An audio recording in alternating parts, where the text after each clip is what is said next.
주님, 우리와 함께 하시겠다 약속하신 주님,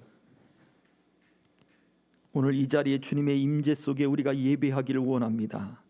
주님의 임재 속에 찬송하며 기도하며 그 주님과 연합하며 교제하기를 원합니다. 오늘 이 시간 주님 앞에 나온 사랑하는 주의 백성들, 주의 자녀들, 하나님 받으소서. 우리 위에 임재하여 주옵소서.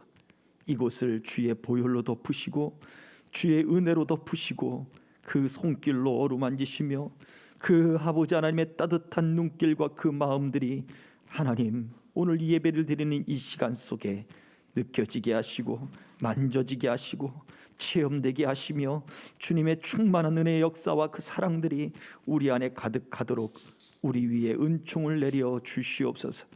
주님, 우리가 주님 앞에 더 거룩한 삶을 살기를 원합니다. 우리가 무엇을 해서가 아니라 내가 거룩하니 너희도 거룩하라. 나와 연합하려면 너희가 거룩해야 한다. 나를 만나려면 너희가 거룩해야 한다 말씀하시는 주님의 그 마음을 알게 하여 주옵소서. 나의 힘으로 거룩할 수 없사오니 주님의 보혈로 정결케 하소서. 거룩케 하소서. 주님의 보혈로 씻으소서. 성령의 불길로 태워 주시옵시고 그 진리의 말씀으로 살아 역사하며 움직이는 그 말씀으로 하나님 우리 안에 움직여 주시고 우리의 아버지 가장 깊은 곳이 주님 앞에 드러나게 하시며 고침을 받게 하시고 치유를 받게 하시고 하나님 앞에 거룩한 삶으로 주님 설 수 있도록 우리를 새롭게 하여 주옵소서. 주님, 인고의 시간들을 우리가 지금 보내고 있습니다. 이 인고의 시간들 속에 주님 우리 안에 무슨 죄가 있는가 살펴 주시옵소서. 주님 앞에 모든 티끌만한 점 하나까지도 다 드러나게 하시며 주님 이것을 고쳐 주옵소서. 이 죄악을 주님 씻어 주시옵소서. 기도할 때에 내가 너를 치료하였노라, 내가 너를 고쳤노라, 내가 너의 죄를 사했노라 말씀하여 주시며 주님 앞에 우리가 다가갈 수 있도록 담대히 주님 앞에 나아갈 수 있도록 은혜와 은총을 베풀어 주시고 그 사랑의 담대함과 확신과 믿음을 하나님 허락하여 주시옵소서. 오늘도 이 사랑을 의지하며 주님 앞에 나와 싸우니 주님 주의 은혜와 은총으로 덧입혀 주시고 주의 손으로 만져주시고 위로하시고 힘주시고 함께하여 주시옵소서. 우리의 예배가 주님 앞에 상달되기를 소망합니다. 이 나라 이 민족의 한국 교회들이 주님 앞에 거룩하게 서기를 소망합니다. 우리 생명길 교회와 아버지 모든 동행자들이 하나님 그 은혜 가운데 서 있기를 원합니다. 주님 붙잡아 주시옵소서. 오직 주의 은총이 함께 하시기를 소망하오며 우리를 구원하신 예수 그리스도의 이름 받들어 기도하옵나이다. 아멘.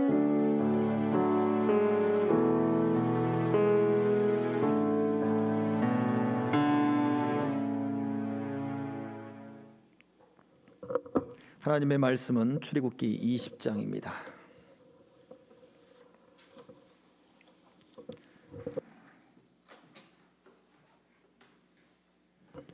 출애굽기 20장 2절과 3절의 말씀입니다.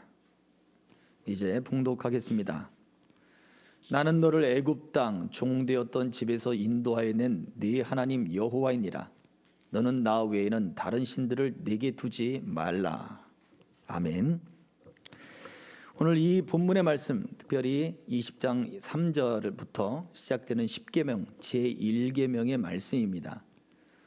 1계명 제1계명 독점적인 사랑이라고 하는 제목으로 우리가 같이 말씀의 은혜를 나눠보기를 원하는데요.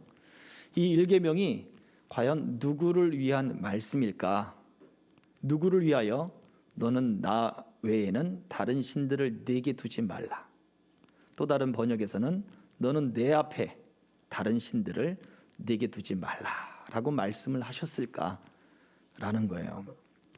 우리가 이것을 10계명 또 쉽게 생각을 하기 때문에 한편으로는 하나님이 참 질투하시는 하나님이시고 또 무서운 하나님이시기 때문에 야, 하나님이 다른 신을 섬기지 말라고 했구나, 그냥 쉽게 이렇게 지나가 버릴 수 있는 이야기로 생각되어집니다. 그리고 또 하나님은 또 무섭게 또 출애굽 당시에 나타나셨기 때문에 야, 그 하나님이 정말 두렵게 말씀하셨구나. 구약의 하나님은 이렇게 무섭구나. 근데 신약의 하나님은 어떻습니까? 다 용서해 주신다는 거야. 너희가 무슨 죄를 지었든 다 용서해 줄 것이다. 그 사랑의 결정체가 바로 예수 그리스도다라고 말씀하고 있잖아요. 그죠? 요한일서에도 보면 사랑이 여기 있으니 너희에게서 먼저 사랑이 난 것이 아니라 하나님이 너희를 먼저 사랑해서 예수 그리스도를 이 땅에 보내주셨다. 너희에게 보내주셨다라고 말하고 있으니 신약의 하나님은 모든 것을 다 용서하시는 용서의 하나님이시다. 은혜의 하나님이시고 복음의 하나님이시다라고 이야기를 하게 됩니다. 네, 맞습니다. 그러나 우리는 그보다 더 깊은 내면의 이야기들을 우리는 생각해 보아야 되는 거예요. 더 깊은 내면의 이야기. 오늘 본문 2절을 보면 나는 너를 애굽 땅 종되었던 집에서 인도하여 낸 네 하나님 여호와니라 이 말씀을 하시면서 하나님이 십계명을 시작했다라고 말씀을 드렸어요. 그래서 지난 주일날 우리가 그 말씀들을 한번 보았죠. 이 십계명의 말씀은 하나님이 언약의 관계에서 이 말씀을 해석하지 않으면 우리가 십계명의 말씀을 단순히 그냥 하나님의 법령, 하나님이 하지 말라 했던 하나님의 그 법령, 법조문 이런 것으로 우리가 쉽게 생각해 버릴 수가 있습니다. 그런데 그 안에는 하나님의 언약, 우리와 관계를 맺기 원하시는 하나님의 언약, 이 언약의 관점에서 우리가 십계명을 바라봐야 그 안에 담겨진 하나님의 마음을 제대로 이해할 수 있다라고 말씀을 드렸습니다. 왜냐하면 구약의 하나님과 신약의 하나님을 구분짓는다면 엄격한 하나님과 모든 것을 용서하시는 그 사랑의 하나님을 구분을 짓는다면 이것은 하나님에 대한 잘못된 인식의 태도예요. 하나님에 대해서 잘못된 인식을 갖기 시작을 하면 결국 우리의 삶이 그 잘못된 인식으로 인해 얻게 되는 그러한 삶의 열매들로 잘못된 신앙의 열매들, 그러한 것들로 우리에게 계속 쌓게 되는 거예요. 죄라고 하는 그 단어의 뜻조차도 그 죄가 잘못을 저질렀기 때문에 죄다라고 하는 뜻도 있고요. 그 죄가 열정이 있고 헌신이 있고 섬김이 있고 뜨거움이 있지만 빗나가 버린 거예요. 방향이 잘못된 거예요. 잘못된 헌신, 잘못된 열정, 잘못된 소망, 잘못된 신앙, 잘못된 믿음, 방향이 틀려버린 믿음을 갖고 헌신을 갖고 신앙을 가진 것이 결국 조금 틀어진 것이 목적지에서는 많이 달라진 거거든요. 이것 또한 죄다라고 하는 그러한 단어 속에 담겨져 있는 뜻이에요. 그래서 우리가 올바른 방향을 찾아가는 것, 올바른 하나님에 대해서 인식해 가는 것, 그것이 우리의 삶에 있어서 굉장히 중요합니다. 한 번에 알아지는 것이 아니에요. 끊임없이 우리의 삶의 방향을 조종하면서 계속해서 하나님께 맞춰서 하나님께 방향을 두고 걸어가야 하는 것이 바로 우리의 삶의 모습이라고요. 그렇기 때문에 우리는 이 십계명을 통해서 우리가 잘못된 방향을 갖고 있던 그런 것들을 다시 틀어서 하나님이 진정으로 우리에게 요구하시는 것이 무엇인가에 대해서 우리는 더 살펴보고자 하는 것입니다. 그래서 질문을 드렸죠. 이 제1계명 너는 나 외에 다른 신을 내게 두지 말라라고 하는 이 말씀이 누구를 위한 말씀이냐? 질투하시는 하나님이기 때문에, 엄격하신 하나님이기 때문에 하나님 자신을, 하나님이 영광을 받으시기 위해서, 하나님이 예배를 받기 위해서 이러한 규율을 정해놓으셨느냐? 우리는 여태 그렇게 생각하고 있단 말이에요. 그런데 이 말씀을 언약적 관계에서 이 말씀이 해석되면 이 말씀 안에는 놀라운 하나님의 사랑이 담겨져 있습니다. 그래서 우리가 하나님에 대한 인식, 하나님에 대해서 공부하고 하나님에 대해서 알 때 무엇보다 먼저 우선해야 하는 것은 언약의 관계 속에서 하나님은 우리에게 어떤 하나님으로 보여주셨느냐, 이것을 알아야 되는 거예요. 그래서 삼위일체에 대한 이야기도 마찬가지예요. 세 분이냐 한 분이냐 그게 중요한 게 아니에요. 언약의 관계 속에서 하나님이 삼위일체의 하나님으로 우리에게 보여주셨다는 거예요. 자, 이것을 정리하고 이해하고 넘어가는 것이 중요합니다. 그래서 20장 2절에서 나는 네 하나님 여호와니라 라고 말씀하시면서 십계명을 주셨다 그랬죠. 그러면서 무엇을 하셨냐? 우리를 찾아오신 거예요. 내가 여호와야 라고 하면서 찾아오셨다고요. 그 이전까지 아브라함, 이삭, 야곱 때 그때에는 하나님을 여호와 하나님이라 부르지 않았어요. 하나님이 내 이름이 여호와야 라고 말하지 않았거든요. 그런데 하나님은 이 출애굽했던 그 시대에 애굽에서 종살이하던 그들에게 찾아오신 거예요. 그들을 구원하시고 찾아오시면서 내가 바로 여호와야, 내 이름이 여호와야 라고 말씀을 하셨다고요. 그 결과 이스라엘 백성들은 어떻습니까? 바로의 집에서는 죽음밖에 없는 거예요. 바로의 말을 듣고 바로의 말을 듣지 않아도 그들은 결국 죽음이에요. 듣게 되면 어떻게 돼요? 너의 아들들을 강물에 던져버리든지 죽여버려라 이거죠. 후손이 끊겨버리는 거예요. 민족이 죽어버리는 거예요. 바로의 말을 듣지 않으면요, 강물을 그 아들을 죽이지 않으면 어떻게 됩니까? 내가 죽겠죠. 너 이것 봐라, 이것들이 말을 안 들어? 쳐. 그럼 바로 죽는 거예요. 결국 그들은 노예 생활, 종살이를 하면서 결국 죽게 될 운명에 처한 거예요. 이렇게 해도 죽고 저렇게 해도 죽고. 그런데 하나님이 내가 여호와야 그러면서 그들을 구원해내신 거예요. 봐라, 너희들을 구원한 그 비참한 처지에서 구원한 바로 하나님이 바로 내가 여호와야 라고 하면서 다가오신 거예요. 이제는 바로의 집, 애굽의 종되었던 집이 아니라 이제는 하나님의 집, 하나님의 사람들, 하나님의 백성으로서의 새로운 집으로 옮기신 거예요. 애굽의 종의 애굽의 집에서 하나님의 집으로, 그 종살이의 집에서 생명의 집으로, 그 죽음의 집에서 하나님이 영생의 집으로 백성들을 옮겨 놓으셨다고요. 이제는 새로운 집에 왔으니 새로운 규칙에 따라 살아. 바로의 규칙에 따라 사는 것이 아니라 새로운 규칙에 따라 살아. 그러면 내가 너에게 생명을 줄게. 그 생명의 규칙이, 새로운 집의 그 규칙이 바로 십계명이었던 거예요. 이렇게 하나님이 구원하시고 우리를 찾아오셨기 때문에 그러면 이스라엘 백성들은 어떻게 돼요? 하나님께 대하여 그 구원하고 찾아오신 하나님께 대해 순종하는 거예요. 새로운 집의 규칙을 따르고 순종하는 거예요. 그 따르고 순종하는 것이 하나님이 내 구원의 하나님이십니다, 하나님만이 내 참 하나님이십니다 라고 하는 고백이 되는 거였어요.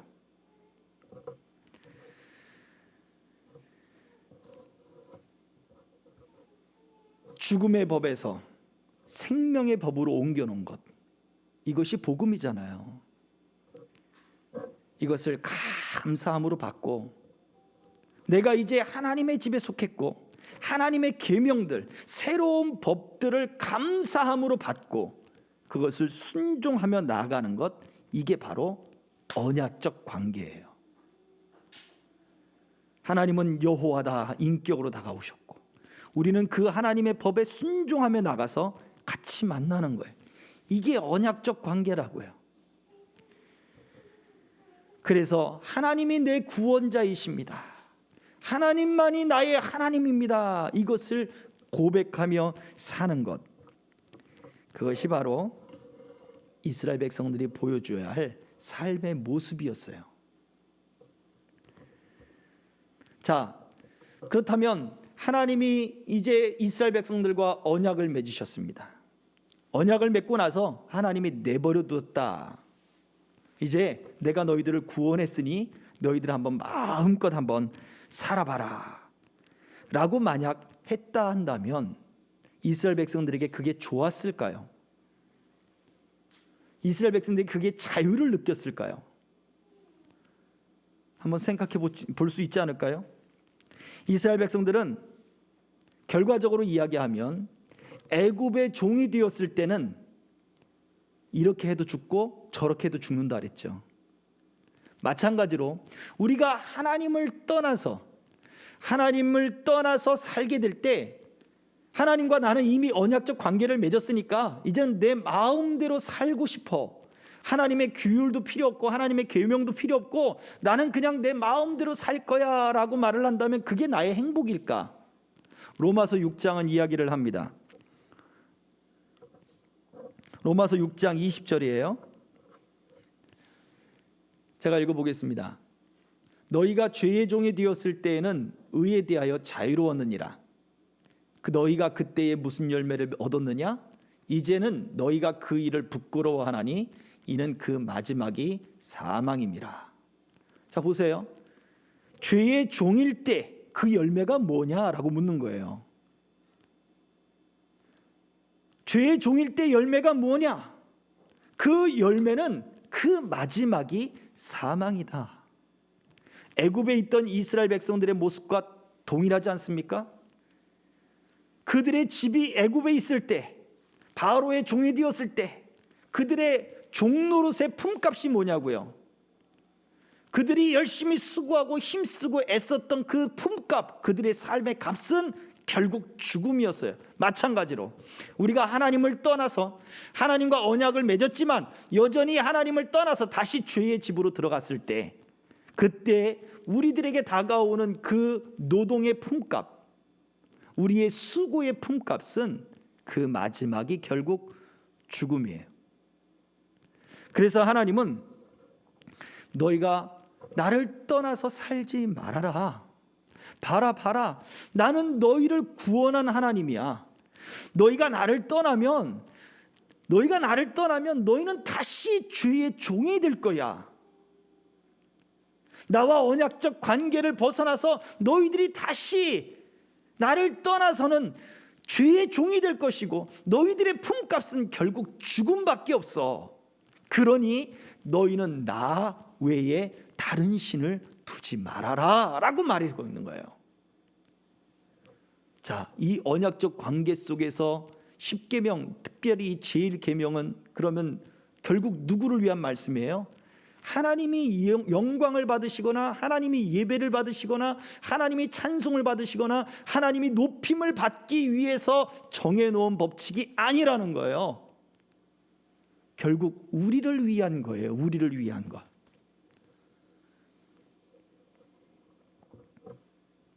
로마서 1장 24절과 28절은 말합니다. 하나님이 상실한 대로 이스라엘 백성들을 내버려 두셨다는 거예요.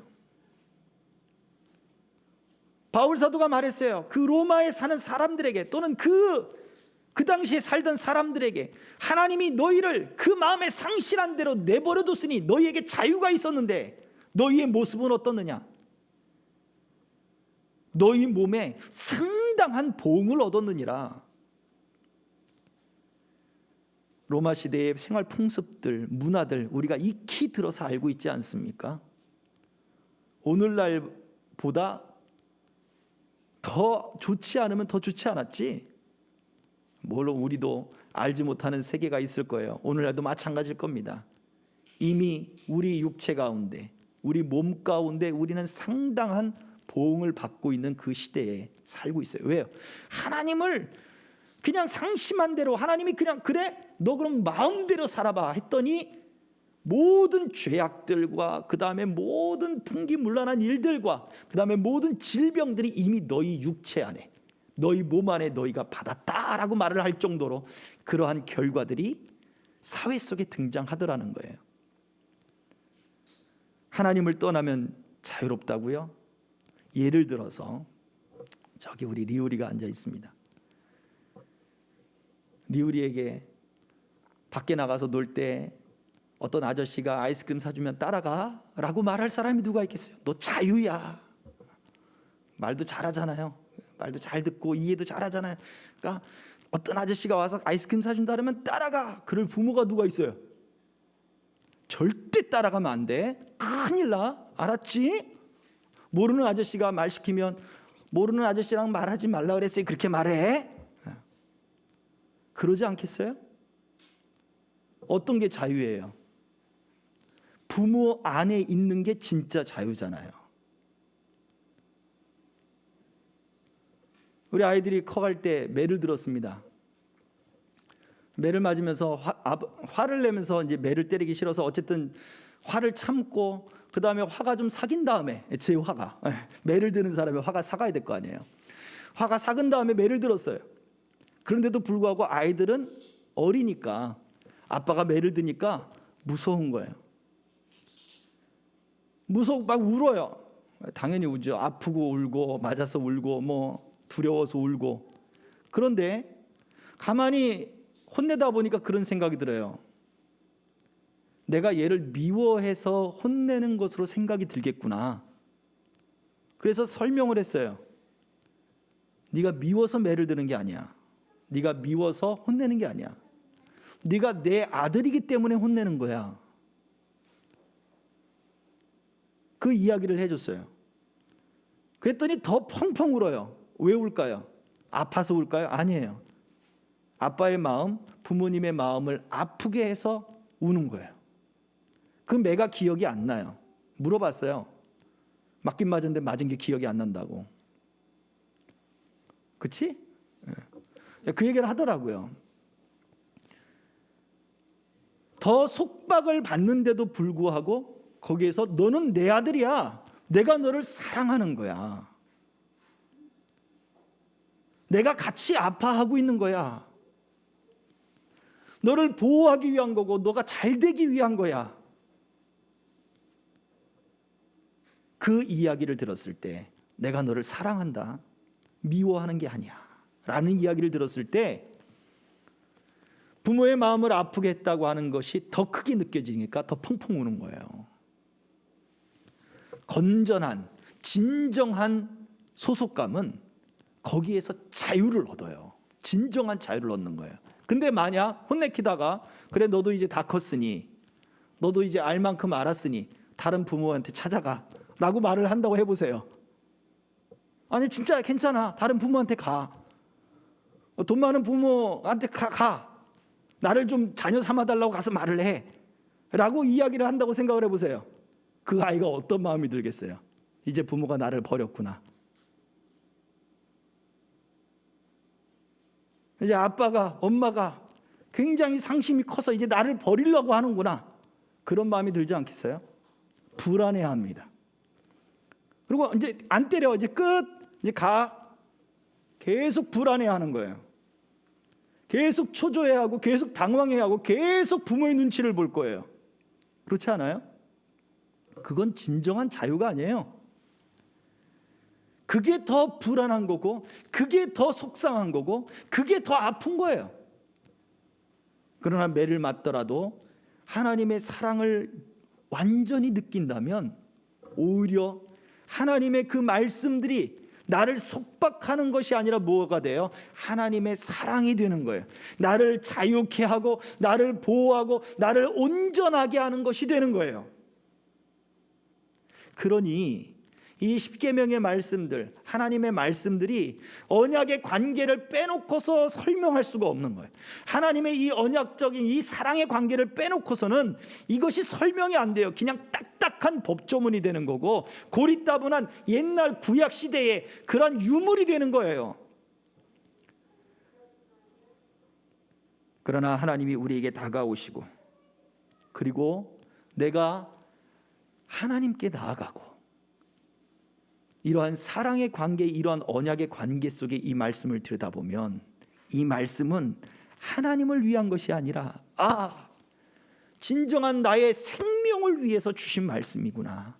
내게 자유를 주시고자 주신 말씀이구나. 나를 속박하고 억압하는 것이 아니라 자유와 구원을 주시기 위한 말씀이구나. 이것을 알게 되는 것입니다.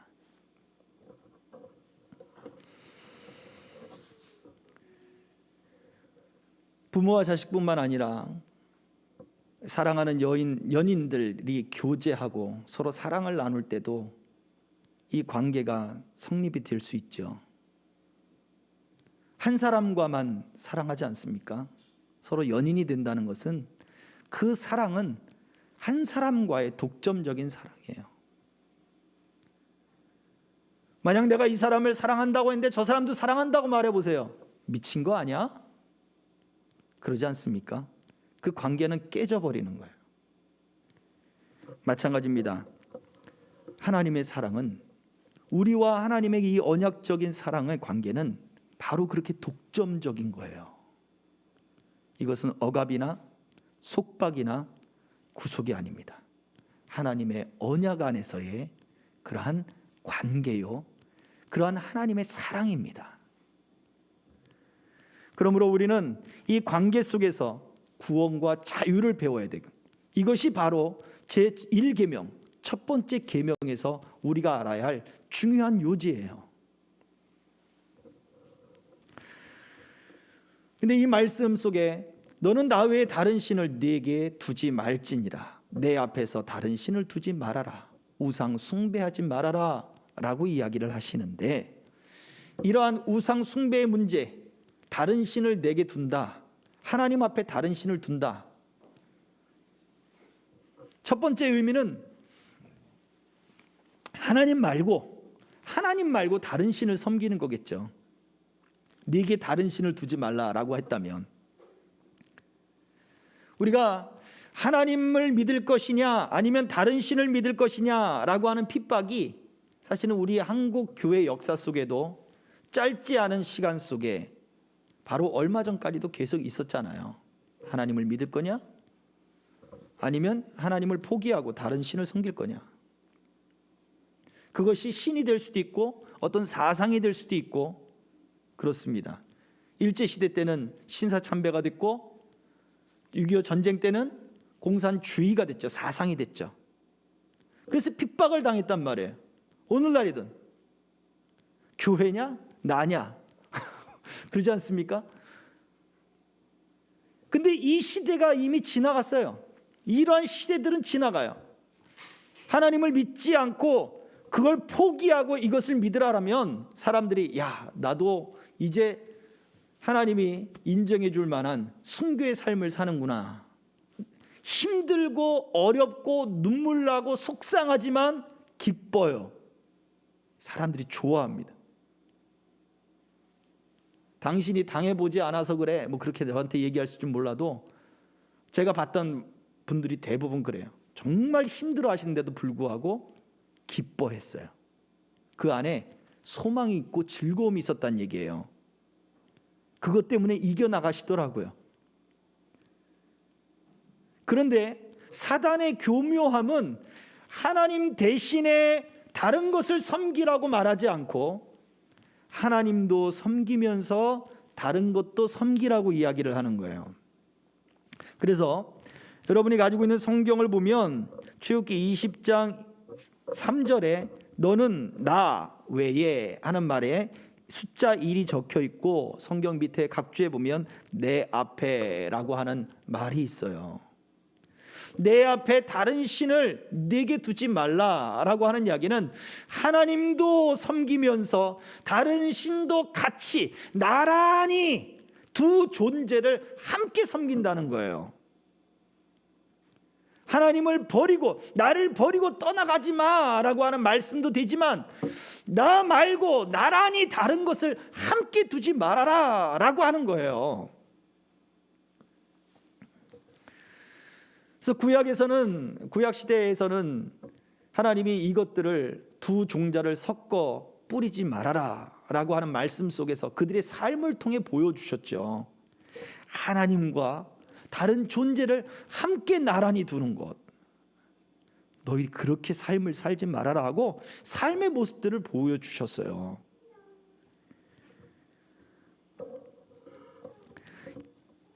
예수님의 시험 받을 때 사단이 예수님께 왔습니다.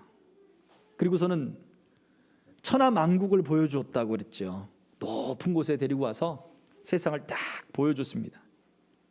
그 안에는 정말 좋은 것들을 다 보여준 거예요. 그리고 뭐라고 그랬어요? 하나님을 버리고 나를 섬겨라 말하지 않았어요. 내게 절을 한번 하면 이 모든 것을 다 너에게 줄 것이다. 하나님을 버리라 말하지 않았어요. 하나님이 보내셨다는 거 알고 인정했어요.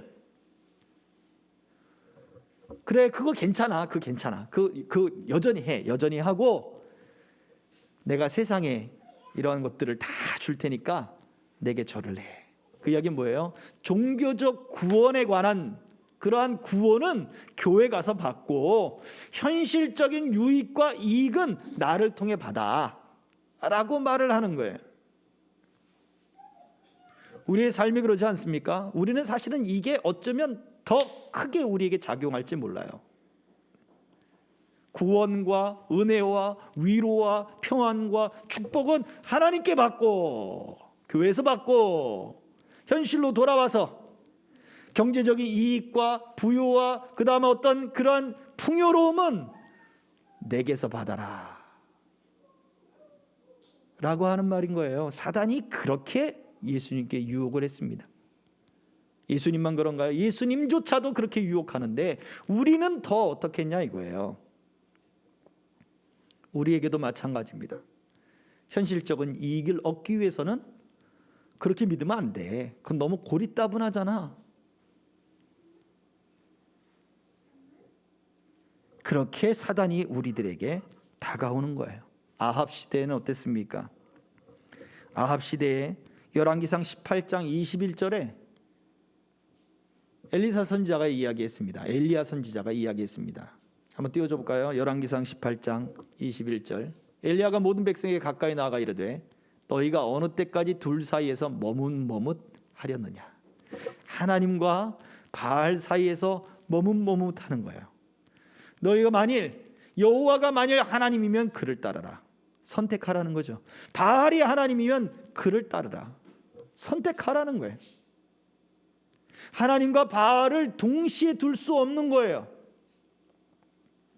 하나님은 산의 신이라고 생각했어요. 신의 산에서 나타났고, 그 다음에 하나님의 성전이 어디 있어요? 산에 있잖아요. 예루살렘 그 산에 있잖아요. 거기 하나님의 성전이 있잖아요. 그러니까 하나님은 산의 신이에요. 생각해 보세요. 해발 600m, 700m 되는 높은 산에 있는 거예요.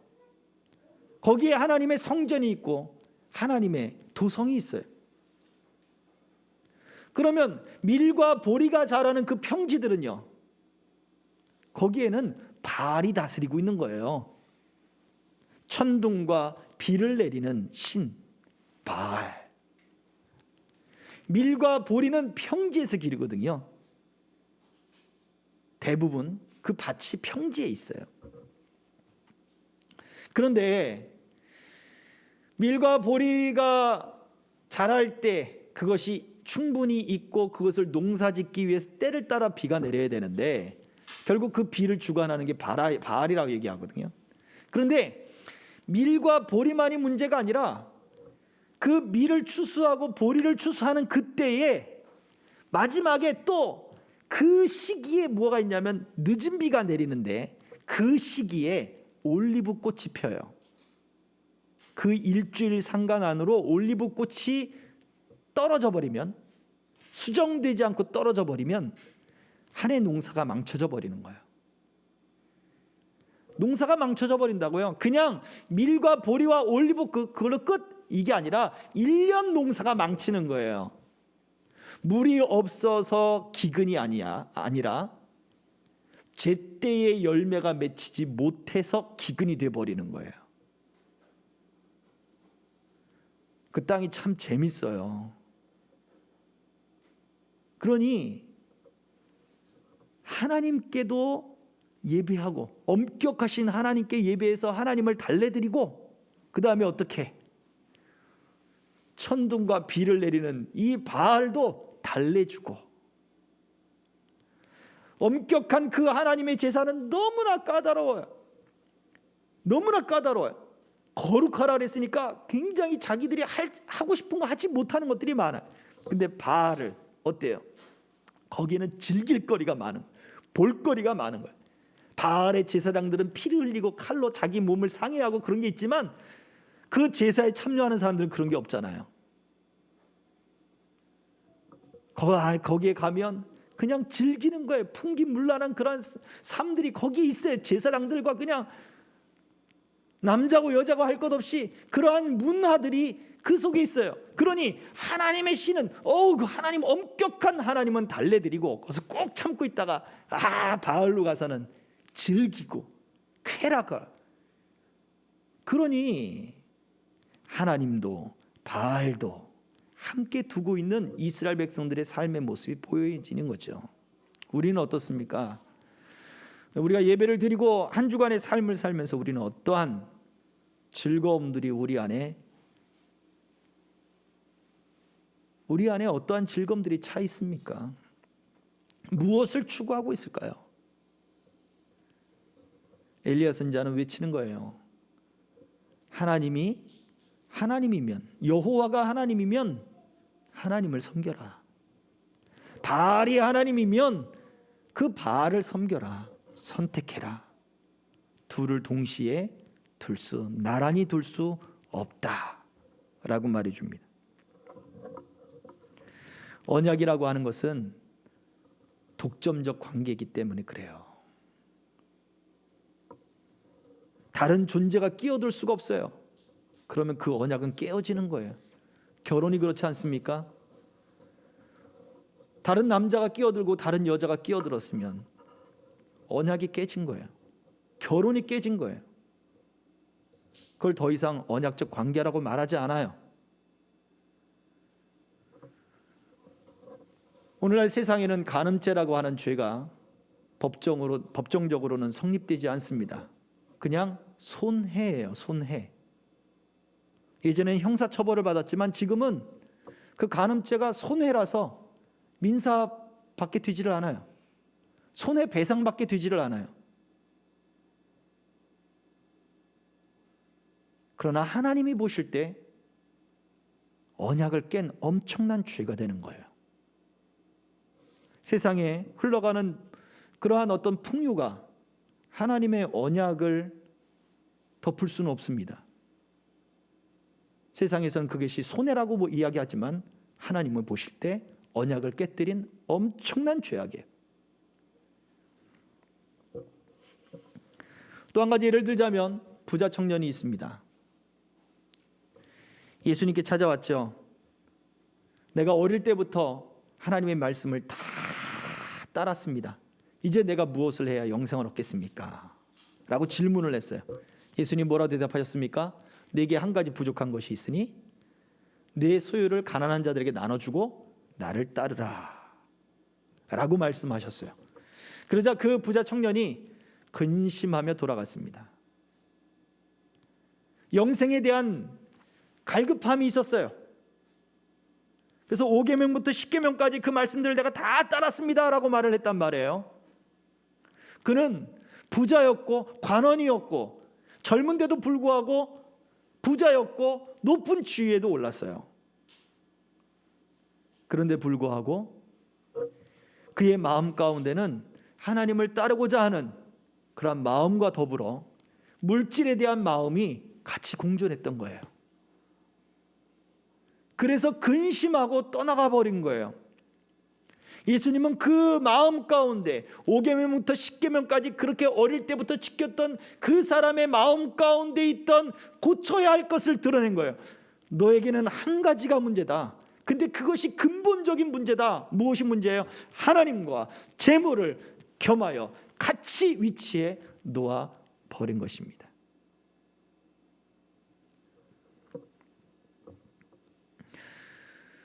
사단에게 예수님이 말씀하셨죠. 사단아, 내 뒤로 물러가라. 오직 너의 하나님께만 경배하고 다만 그를 섬기라 하였느니라 하고 물리쳐버리셨어요. 사단의 유혹을 결박하고 사단을 물리치신 그 예수님이 더 강하고 더 큰 법, 하나님께만 경배하고 하나님만 섬기라 하였느니라 라고 하는 그 선포로 여전히 오늘도 마찬가지로 우리들에게 더 큰 힘과 더 큰 능력을 주신다는 사실을 믿어야 합니다. 이것이 하나님이 우리에게 요구하시는 믿음의 모습이에요. 세상에 살아가는 것이 현실의 무게가 무시할 수 없어요. 그러나 우리 주님은 더 큰 능력과 더 큰 권능으로 우리를 구원해 내십니다. 이것을 믿으셔야 돼요. 그래서 오늘 이 첫 번째 계명, 내 앞에서 그리고 나 외에 다른 신을 내게 두지 말라. 하나님 대신에 다른 신이 아니라 하나님과 다른 신을 겸하여 두었던 우리의 모습이라면 이제는 내게 베푸신 그 구원의 사랑이 너무나 내게는 귀해서 내가 하나님과만 사랑하며 살겠습니다 라고 하는 고백이 있어져야 됩니다. 하나님은 우리에게 다가오셨잖아요. 내가 너를 그 거기에서 구원한 내가 바로 여호와야. 나를 떠나면 자유가 아니라 그 노동의 품값은 결국 죽음이야. 나를 떠나면 안 돼. 나와 사랑을 하자. 나와 관계를 맺자. 나와 언약을 맺자 라고 말씀을 하시니 우리가 그 말씀에 순종하며 하나님께 나아가는 거예요. 이 응답을 우리가 해야 돼요. 이것이 오직 하나님만이 나의 구원자시며 하나님만이 나의 하나님입니다 라고 하는 고백이 되는 거예요. 오늘 저와 여러분들이 이러한 고백으로 참 믿음의 삶을 살아가기를 주의 이름으로 축복합니다. 아멘. 우리 찬양하고 기도하도록 하겠습니다. 주님여 이 손을 꼭 잡고 가소서라고 하는 찬양인데요.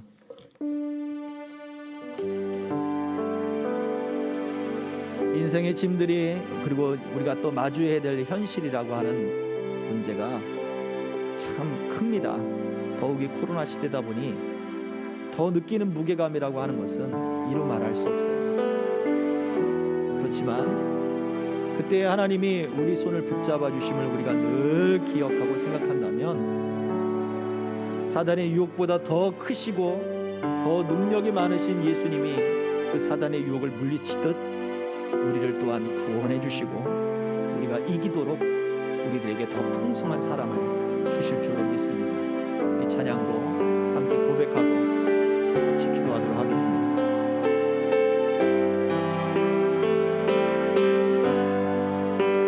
주님여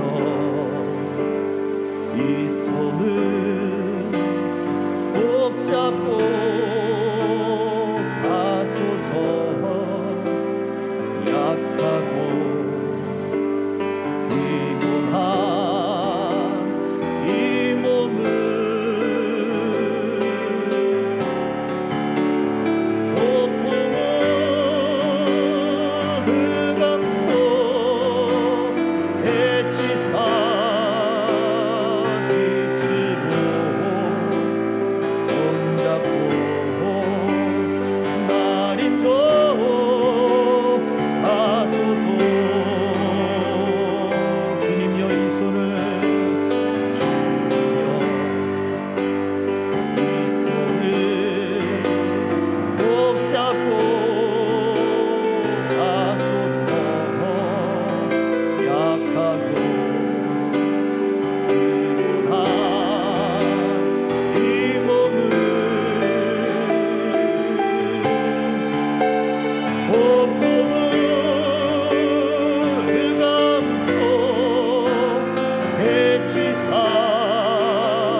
살아계신 아버지 하나님, 주님 앞에 우리의 인생을 드리며 우리의 삶의 무게감 속에 하나님 우리가 살아갈 때에 주님이여 이 손을 붙잡아 주시옵소서. 힘들고 연약합니다. 주님 붙잡아 주시옵소서. 주님의 그 사랑이 너무나 귀하고 그 사랑이 너무나 나를 안전하게 하며 나를 보호하시는 것을 기억하게 하시고 알게 하여 주시어서